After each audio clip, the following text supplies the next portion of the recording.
그동안 법적 절차에 비협조적이던 내란숙의 윤석열이 오늘 헌법재판소의 탄핵심판 변론 기일에는 출석하겠다는 의사를 밝혔습니다. 그러면서 윤석열은 앞으로 가능하면 헌재 모든 변론 기일에 다 출석하겠다라고 했습니다. 한편 공수처는 어제 오후 3시쯤 검사와 수사관 6명을 서울구치소에 보내 윤석열을 강제 구인하려고 했는데 변호인 접견이 진행 중이라 밤 9시쯤 약 6시간 만에 철수했습니다. 형사 수사부터 하고 헌재 재판해야 한다 이렇게 주장을 했던 윤석열 아니었나요? 공수처의 강제 구인 소식을 듣고 윤석열 지지자들이 구치소 입구로 몰리면서 한때 일대에 소란이 벌어지기도 했습니다. 김영민! 윤석열 체포영장 재집행을 앞두고 경호처에 기관단총 2정과 실탄 80발이 관저에 배치됐고 경호처 지휘부가 저지선이 뚫리면 총을 들고 나가라 이렇게 지시했다는 진술을 경찰이 확보했습니다.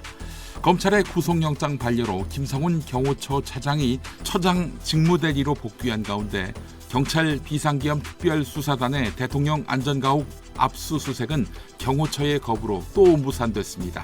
김성훈이 복귀하면서 경찰 수사를 방해하고 있는 셈이어서 김성훈에 대한 구속 필요성이 더욱 커지고 있습니다. 통상 경호처에서는 직원이 수사를 받을 경우 직무에서 배제합니다. 김영민! 최상목 대통령 대행이 12.3 비상계엄 선포 직후 윤석열로부터 비상입법기구 예비비 확보 지시 계엄 문건을 받았습니다. 국회 해산을 전제로 한 지시였습니다. 그런데 비상계엄 선포 직후 자신에게 유리한 대화 내용 등은 자세히 복기하던 최상목은 정작 문건을 받은 이후의 상황과 문건 내용에 대해서는 중언부언하거나 일부만 기억난다고 했습니다. 거듭 질문을 받고서야 현금 확보를 잘하라 이런 문장만은 기억이 난다라고 했습니다. 대통령이 준 문건을 제대로 보지 않고 차관보에게 맡겼다 이런 주장을 반복하고 있는 최상목. 숨기는 것이 많아 보입니다. 이 사람 수사 안 하고 그냥 넘어가도 될까요? 김영민! 내란 이후 모든 소요의 바탕엔 부정선거 음모론이 자리합니다. 유경준 전 국민의힘 의원은 통계학과 표본이론의 기본을 모르고 하는 주장이라고 말했습니다. 그는 통계청장 출신입니다.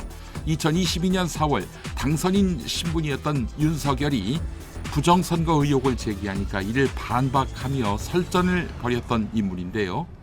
그 자리가 파티였다고 합니다.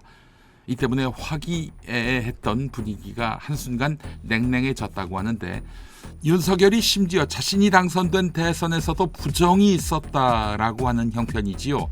유경준 전 의원은 그렇다면 대선에 0.73%포인트 차이로 패배한 야당은 왜 가만히 있느냐라고 반박했습니다. 중앙일보가 보도했습니다. 김영민! 대법관들이 조희대 대법원장 주재로 긴급회의를 열고 대통령 윤석열 지지자들의 서울 서부지법 난입 폭력 사태와 관련해 법치주의를 무시하는 극단적인 행위가 일상화될 경우 우리나라가 존립할 수 없다라고 강하게 우려를 표했습니다. 경향신문은 사설을 통해 저항권 발동을 운운하면서 윤석열 지지자들의 폭력을 선동 교사한 전광훈에 대한 경찰 수사가 이루어져야 한다라고 주장했습니다. 한편 국민의힘이 윤석열 극렬 지지자들의 서부지법 난입 폭력 사태를 두둔하는 듯한 태도를 보이고 있죠. 그 폭동의 덕을 보려는 정당은 내란 정당이 맞습니다. 김영민! 미국의 이익을 최우선으로 두겠다. 제47대 미국 대통령에 취임한 도널드 트럼프 대통령의 첫 마디는 들으신 대로 아메리카 퍼스트, 미국 우선주의였습니다. 트럼프는 미국인에게 세금을 부과하여 다른 나라를 부유하게 하는 대신 외국의 관세와 세금을 제대로 부과하여 미국 국민들을 부유하게 할 것이라고 했습니다.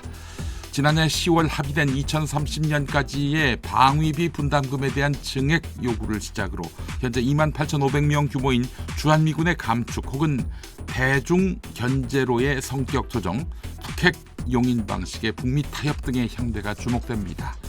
트럼프는 거래 상대가 강자일 땐 존중하지만 약자일 경우엔 매우 가혹한 모습을 보여왔다는 점 오늘 한겨레가 지적하고 있습니다.